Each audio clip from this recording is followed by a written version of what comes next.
Ndonse ditë më parë, tha se Gjersa është kryeministër nuk do të ketë ndryshime kushtetuese. Kryeministri Hristian Mickoski sot deklaroi se vendi do të punojë dhe do të përmbushë të gjitha obligimet për të përfunduar sa më parë procesin e integrimit në Bashkimin Evropian. Duke folur për këtë proces, Mickoski akuzoi qeverinë LSDM-BDI për shitje të gjitha interesave shtetërore të ndërtuara ndër vite dhe thotë se tani është shumë e vështirë. Qëndrimi i qeverisë është se duhet të punojmë dhe të bëjmë gjithçka që është e nevojshme që të përmbushim qëllimin ton strategjik, dhe ai është anëtarësimi i plot në Bashkimin Evropian.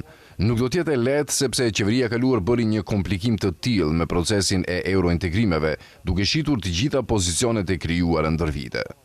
Tha se janë të hapur për dialog me gjithëkënd. Kryeministri po ashtu foli edhe për anulimin eventual të marrëveshjes së Prespës, të cilën e kishte premtuar në fushatën zgjedhore. LSDM tashmë ja rikujton premtimet dhe kërkon që të veprojë.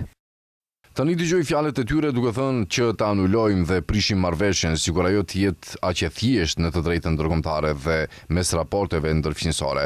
Ata kanë nënshkruar dhe ne në mënyrë aq të thjeshtë ta prishim, thonë diçka duke lutuar se e kemi thënë ne. Unë i kuptoj, por nuk mund t'i arsyetoj.